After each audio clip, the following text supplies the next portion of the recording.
Very good morning to all of you. Welcome to the GMO Academic Art Program.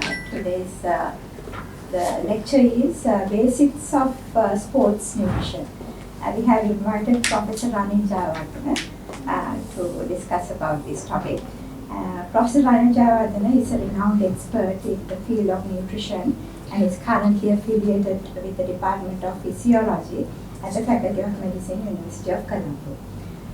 With an impressive background as an academic, clinician, and dedicated researcher, he has a vast collection of over 150 international publications, which have received nearly 12,000 citations. His outstanding contributions have led to his recognition as one of the top 2% scientists worldwide. Professor Jayawardena's primary focus in recent years has been on sports nutrition. So in 2018, he successfully completed an advanced sports nutrition course offered by Sports Dietitians Australia. Currently, he is pursuing the International Olympic Committee Diploma in Sports Nutrition.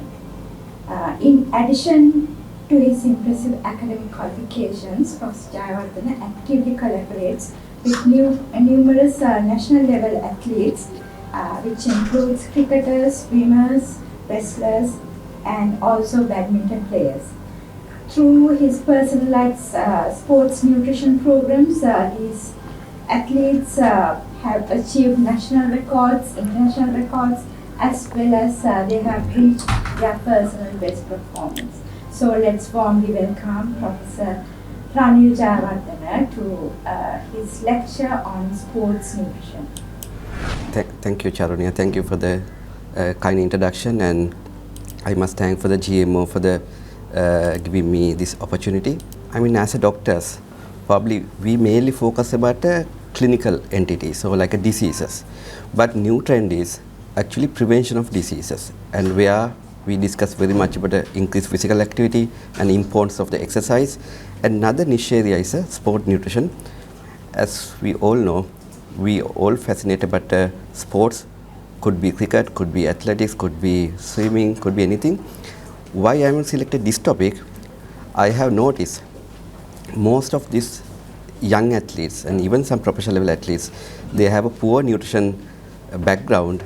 The main reason, they haven't got the correct advices. So as a doctor, I personally believe you need to have some basic competence about the sport nutrition also. This is a kind of specialist area, but we can't see the whole patient in this country. So you might see some patients in your school, probably rugby team players and probably cricketers, probably sometimes parents bring kids to you asking about a supplement, and probably you might see some athletes with the injuries. So for everything, this sport nutrition is very important. So this is give a very basic overview, but surely if you have questions regarding your experience or if you want any clarification, surely at the end we'll have a discussion. Why I'm showing this image? Because sport nutrition is a very vast area. Different athletes need a different sport support. So for example, if you take a sprinters, if you can remember someone like a Susantika or Jaising or someone, and she was very muscular, because short distance sprinting, someone should be very muscular. And if you take a long distance endurance sport like a marathon or someone, and they were very skinny. And similarly, some of our spin bowlers are probably like overweight side, and if you take our fast bowlers, probably they are very thin and very tall. So we can't give one advice for the all, but there are basic advices we can give for every athlete, especially if you are working with the young athletes. I mean, athletes mean all sports personalities like cricketers and football players, badminton players, swimmers, and of course track and field athletes. You can give some basic advice, which should be the main objective of this presentation. I will share a few examples to make you confident of this area. These are in the public domain, that's why I am sharing. This girl and broke a national record with a little of nutrition advices.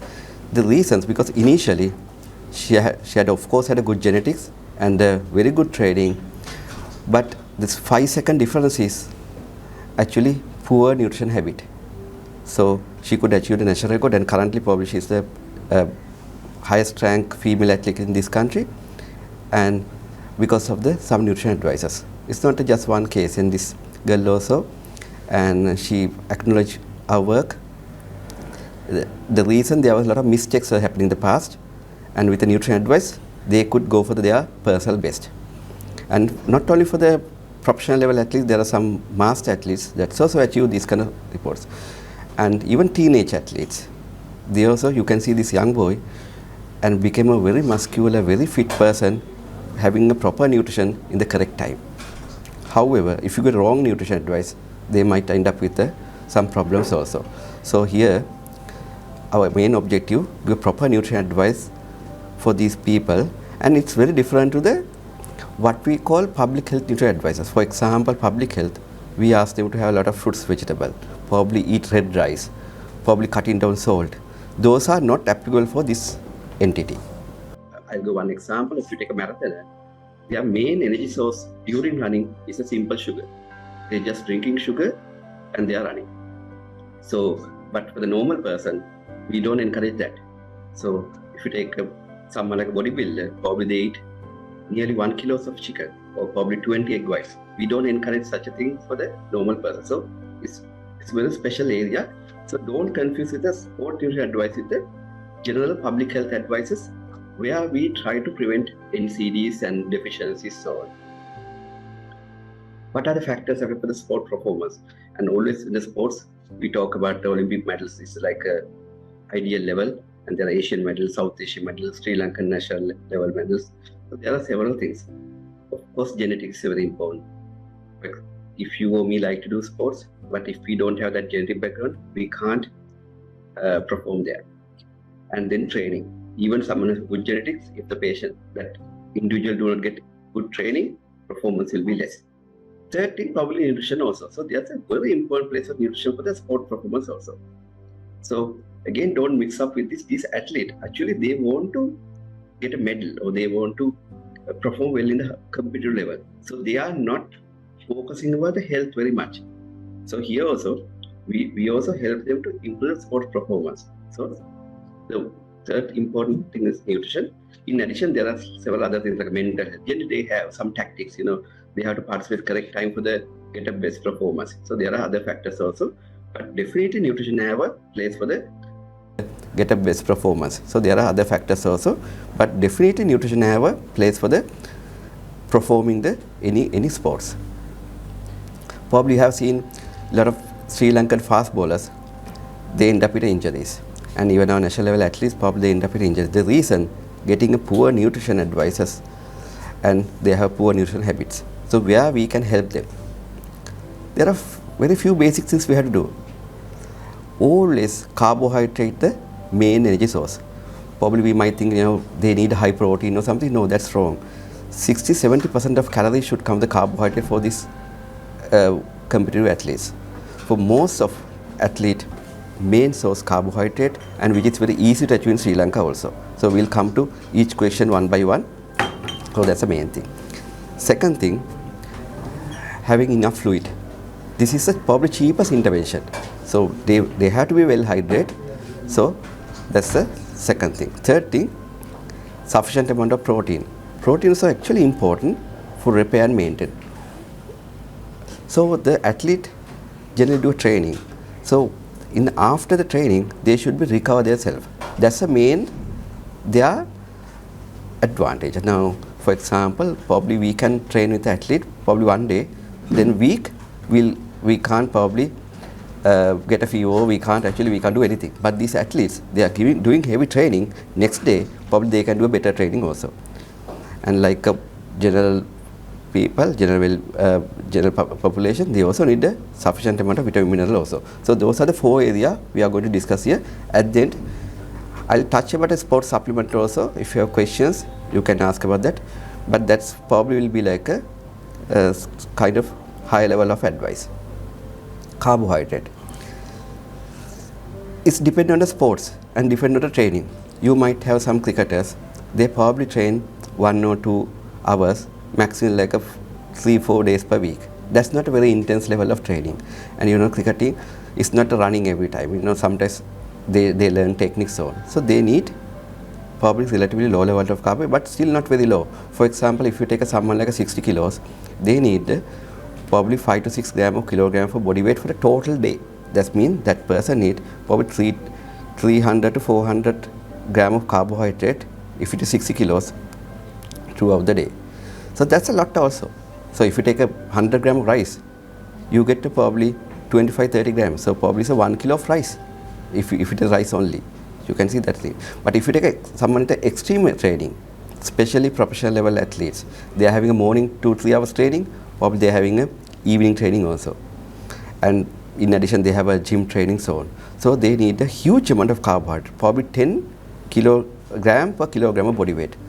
Someone like a 60 kilos need probably 600 gram of carbohydrate. Now if you take a rice, it's like probably 2 kilos of rice. You can see it's a large amount. So, but this is easy to achieve in Sri Lanka. So they need a high amount of carbohydrate irrespective of the sports. We are not talking about serious bodybuilding or something where we cut down carbohydrate, but most of athletes or most of sports persons is a carbohydrate. When you are giving this advice, you better to ask about their training habits also. Sometimes they mention they are like a professional level or like high level athletes, but they don't train every day. So you have to check the training also. So kind of history you have to take. We have to take a activity diary also. So ask about how the hours they engage in the sports training or gym workout so on. But according to carbohydrate first thing. How we can take carbohydrate? As we all know, doctors, we know where the carbohydrate source. Our rice is a carbohydrate source. Bread, pasta, noodle, almost all Sri Lankan foods are carbohydrate. You know, if you take a string hoppers, pittu. So I don't think there's a deficiency about carb intake wise, but there are few things we have to learn about pre-training and middle of the training or during training and post-training carbohydrate intake.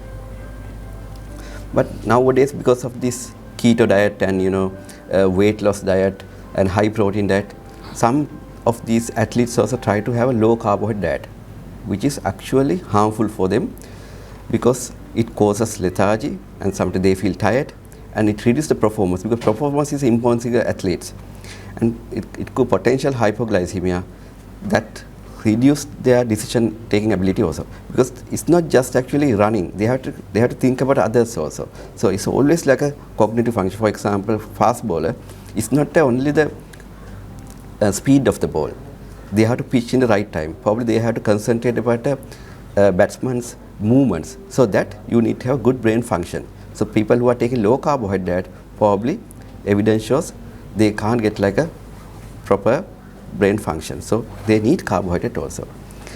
Another important topic we highlight these days is a relative energy deficiency sports.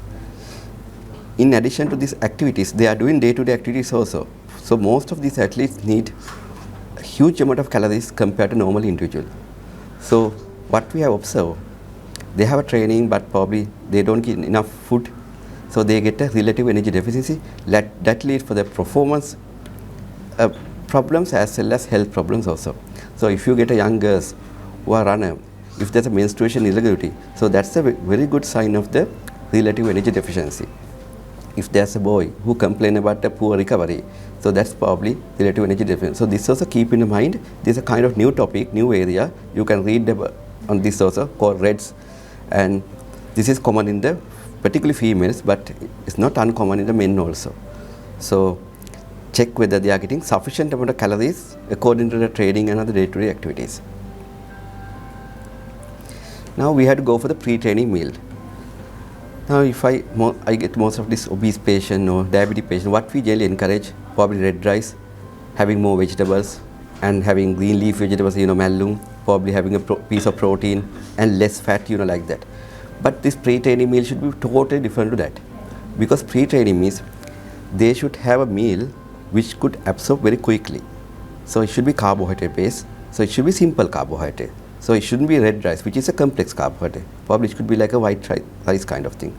And fat shouldn't be there. If there's a lot of fat, our gastric emptying will reduce. So it should be high fat thing. And there should be some amount of protein also.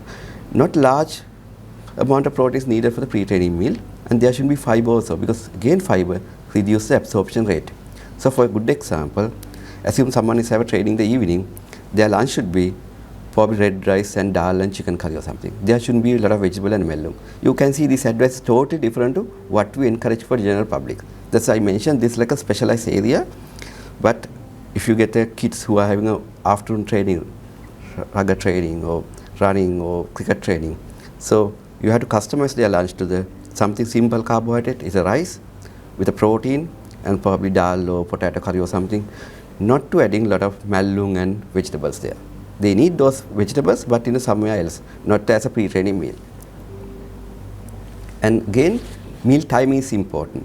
If it's a really heavy meal, there should be at least 2 to 4 hours. So if someone is having a lunch immediately after school like 1:30, if they are going for training for 2 o'clock, that could be harmful also.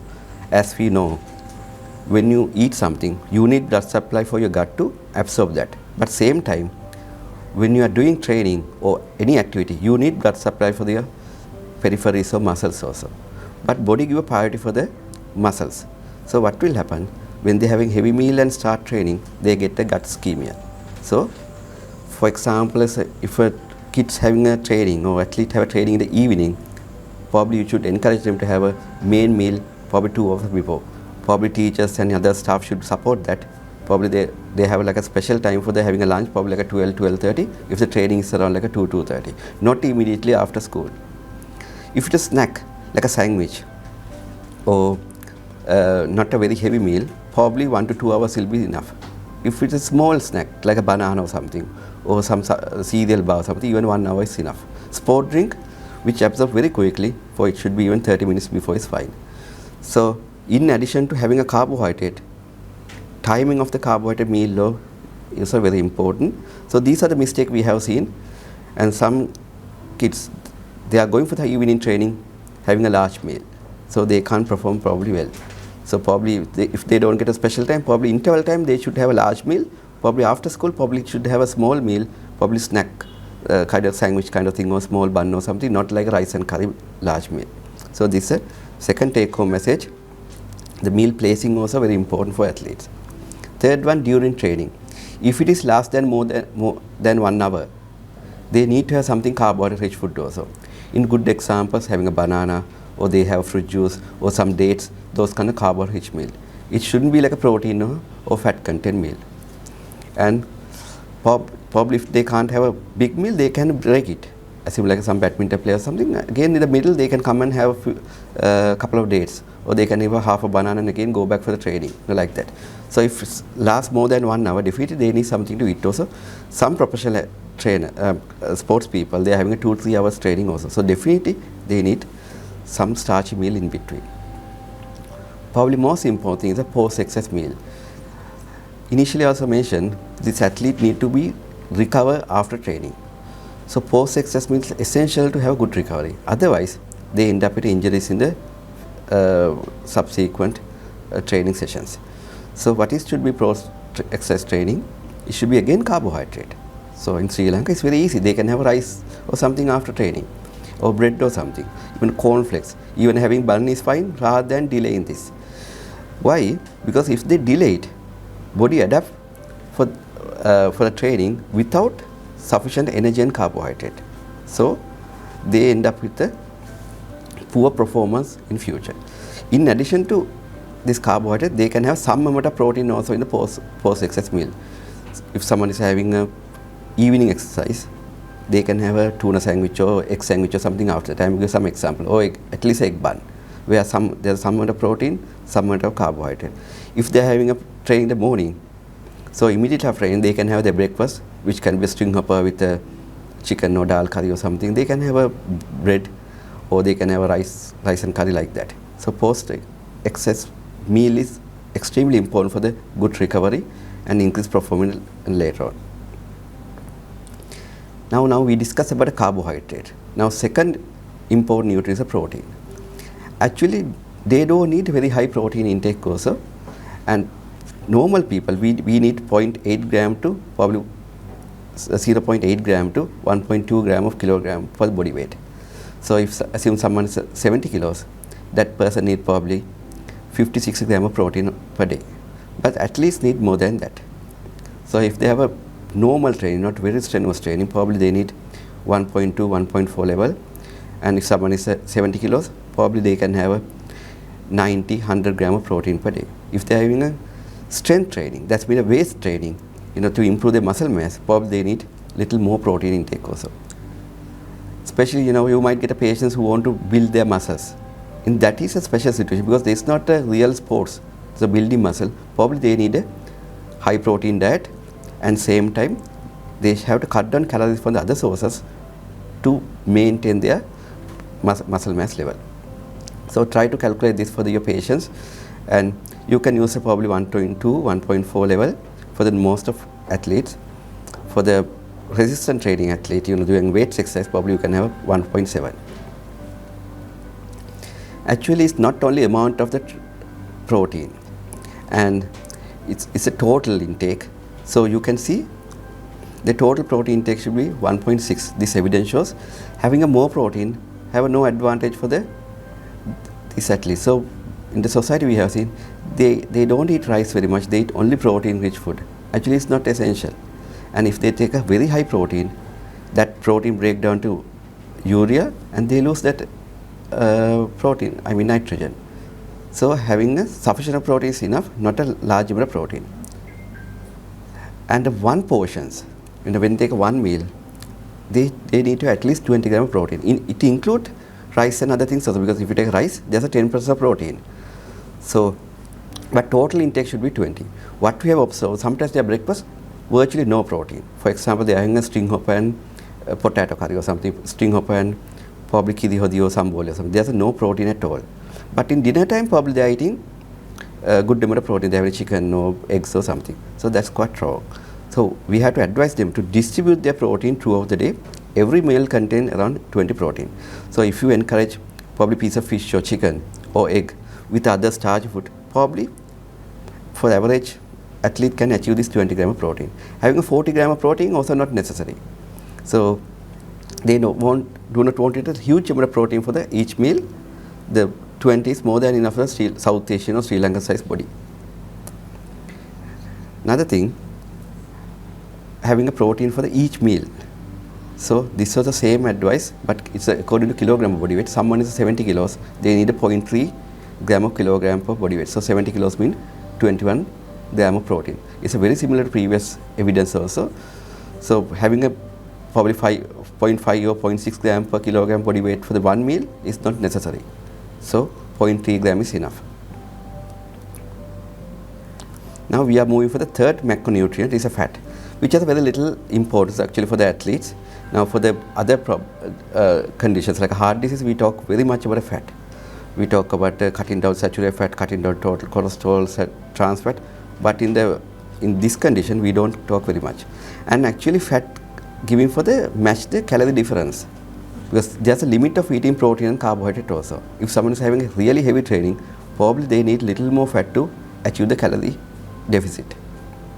However, most of time we discuss about a low fat variety, and especially this fat variety should be in the healthy options, not a saturated fat, not a trans fat. It's a MUFA in monounsaturated fatty acid, PUFA is polyunsaturated fatty acid.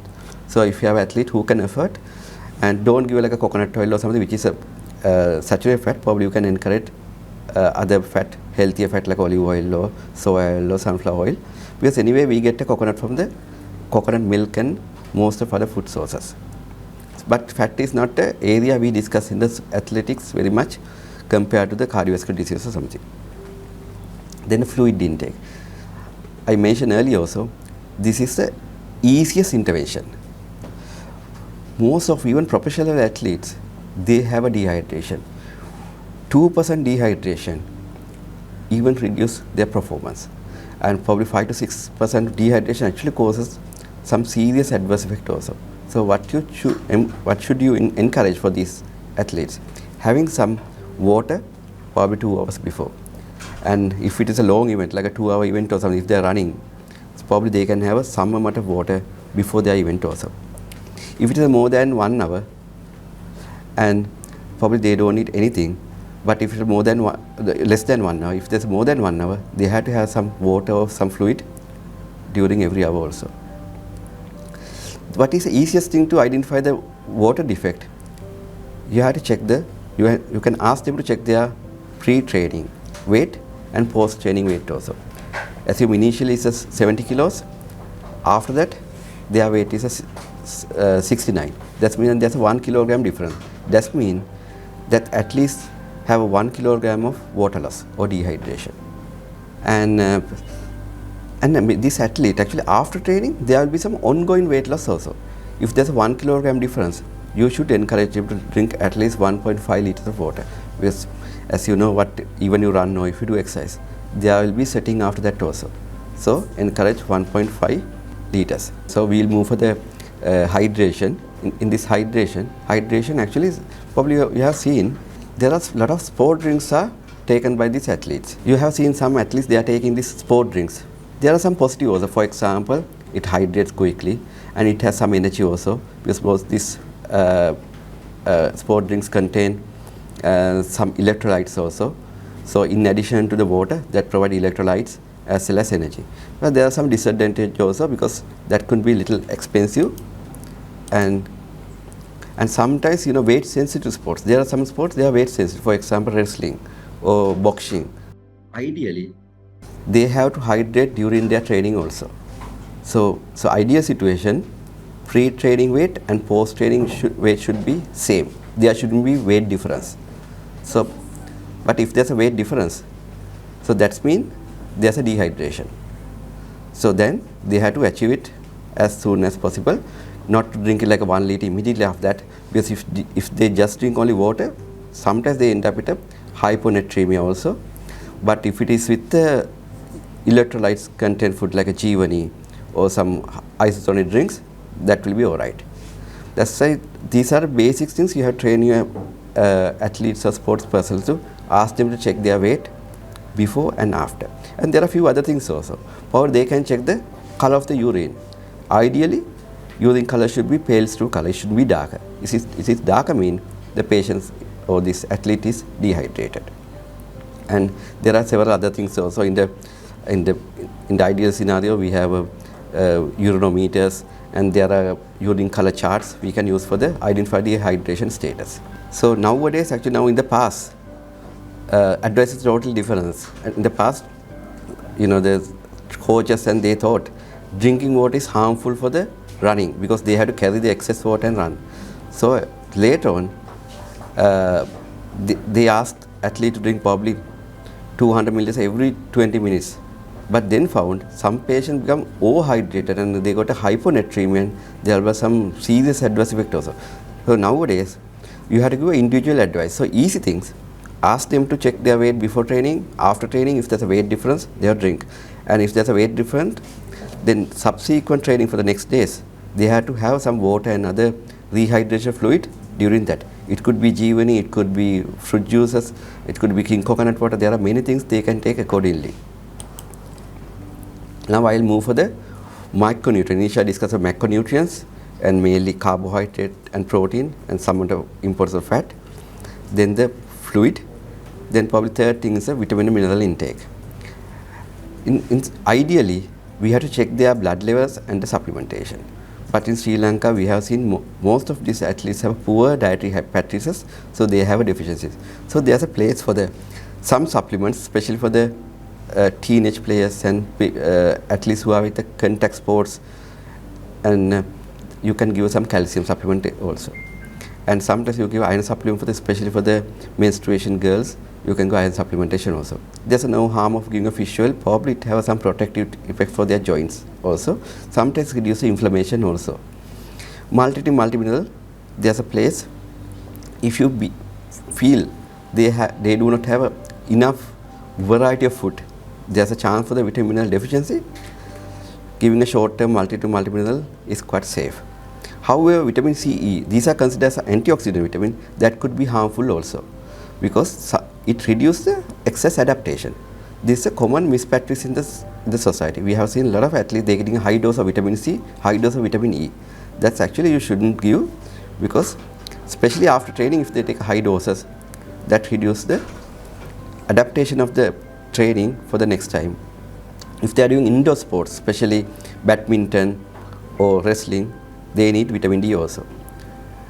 However, another malpractice we have seen with this athlete, they are taking IV vitamin like a polybion, neurobion, and before training actually it's banned. So they shouldn't take a IV vitamin, and nowadays we see they are taking IV iron. Those are banned. So they shouldn't take any IV supplements, especially close to their events. Of course, there are clinical condition. If there's iron deficiency, something you can go IV iron. If there's other deficiency, you can go IV. But for the normal situation, you shouldn't encourage these practices. Now I'll move for the sports supplement, because here also what we have observed, many doctors discourage supplements. Actually, there's a place for the supplement also when they can't achieve sufficient amount of calories and nutrients from their food. Supplement always is a supplementing, it's not the food. So all these athletes, main thing or cornerstone of their management is the food. So they should take sufficient of food. If they can't achieve the calories from their food intake, some might have a poor appetite, probably training they can't eat large portions. So you can give some calorie rich supplement. There are supplements, I'll show a few examples. Some might need some protein supplement also, especially if they can't achieve the protein requirement for something. For example, early morning, they might not get like a protein rich food. They might not get a fish or chicken or something. In that kind of situation, they can take a protein supplement in the beginning. So sometimes after training, they don't have a protein rich meal. They can get a carbohydrate, for example, a bun or something, but they don't get a meat item. So that kind of situation, they can get a protein also. There are a few ergonogenic supplements also. That means that improve the sport performance. So there's actually a place. I don't touch everything here. So, but if you have questions, you can ask about that also. These are the mass gainers or calorie supplements. What is the main thing there? They are huge. They are generally coming like a 5-6 kilogram large bags or large tin. Because it's a calories, you have to get large portions. It's not like a 10 gram or 20 gram. They have to take a probably 50 gram, 100 gram per day to get to having enough calories. For example, if they take 100 gram of this supplement, they might end up with getting a 400-500 calories, which overcome their calorie deficit. So these are not actually protein. These are basically carbohydrate and some fat also there, some amount of protein. Those are not a high protein. Mass gainers basically for the weight gain or for generally achieve the calorie deficit. If they are working in the different place, if they don't get a real food, probably they can take a mass gainer as a meal also. Then a protein supplement, there are various protein supplements, like a milk-based protein, like a whey and casein, and people who have a milk allergy, they can take a soya and eggs. There are other protein also. This is a very common, we are giving for the clinical patients or the whey protein, but athletes, there are actually advantage, because when they take a whey protein, they can preserve their muscle mass, and same time, they can lose some body fat also. So most of athletes, this is effective, but again, first thing, correct their food habits, then check whether they are getting enough protein, carbohydrate and energy. Then, if they are in advanced level, that means they have complete all diet related problems, then you can prescribe whey protein also. There are casein protein. Whey protein generally absorbs very quickly, so we encourage whey protein immediately after training. But there is something called casein protein which absorbs slowly. So the place of giving casein protein, probably bedtime or in between meals. They are not harmful actually. This also quite healthy. There are no side effects of these things. So if they can't achieve their protein, they can take before bedtime or in between meals. Other one is a soya protein, and so milk allergy, they can take it. There are egg protein, and there are vegan proteins also nowadays in the market. And because some athletes, they don't want to take any animal products, sometimes they have allergy reactions, so they can take vegan protein. These are generally expensive and not high quality compared to whey protein or other non-vegetarian protein sources. But still, if they have a protein allergy, milk allergy, this also provide some sort of protein to supplement or achieve their protein deficit. Now, last part of my presentation is ergonomic supplement. There are many. One is a beta-alanine, other one is a BCAA, creatine, caffeine, bicarbonate, beetroot juice. There are many actually. So I don't going to discuss everything, because these things you should prescribe with the support of the nutrition specialist. Otherwise, they might get some adverse effect also. But these are actually improve the performance. And different sports need a different supplement. For example, if you take a beta-alanine or something, it's for the middle distance running kind of events. Those are sprinters or marathoners, there are no effect. So if you take creatine or something, we are giving for the muscle bulking. So long distance runners, there are no advantage, actually there will be disadvantage, like that. So I only touch the creatine because many doctors believe this creatine causes kidney damage. There are no such a thing. We don't have evidence on that. But if someone doing explosive sports like a high jump or probably doing a javelin throw or sprinting, they can take a creatine supplement also, but not for the lifetime. So they have to plan for the tournament or meet, then they can load it for like a few months. Thereafter, after that completion, they can have a short period also. An ideal portion is probably 5 grams per day, and those are tasteless and like a sugar kind. There are no taste, like a powder supplement, and quite safe also. These are not considered as a banned substance. There are no adverse effect to kidneys if you take a correct dose and if you have a normal kidney functions. Of course, the patient has to hydrate well also when you take creatine. And now I discuss about how to improve the performance, but same time we have seen there are some athletes and junior sports persons, they are taking this unhealthy substance, especially this pre-workout supplement. So in this kind of situation, you have to be very careful. Even Sri Lanka, few were banned because of this pre-workout supplement. For example, this Jack3, because of Jack3, one of the weightlifter banned for 2 years because it has some unauthorized substance. So as a doctor, I think you should be able to read the label and check whether all these ingredients are safe. Otherwise, better to ask them to stop this pre-workout supplement until they get the specialized advice. And there are some logos also, and these are commonly stamped in these supplements. So these are few only, but there are many other also. You can use this supplement logo to identify whether it's safe for the sports or not. So in the summary, nutrition is an important factor for the performance of a sports, and which is very poorly practiced and research area in Sri Lanka. And as a doctor, you should need some basic competence to give these kind of advice, because you are the people see many athletes or many school children who are doing sports so on, and carbohydrate, protein are critical for the performance. And there are some ergogenic supplement can be useful also, but in that situation, get a support from the nutrition specialist also. And thank you for your attention. If you have questions, I'm happy to answer also. There's one question from our participants. That is, after exercise, within how many hours we have to give the targeted fluid volume? Yes, I think I answered that. So they have to achieve as soon as possible. And later on, that's a very good indicator to identify their water loss. So in that kind of situation, assume like there's a 1 kilogram weight difference.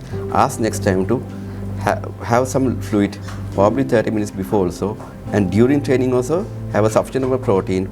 And later on, if still there's a weight difference, they should take immediately after.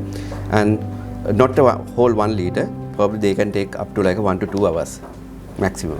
Thank you again for that informative lecture and for the answer to the question.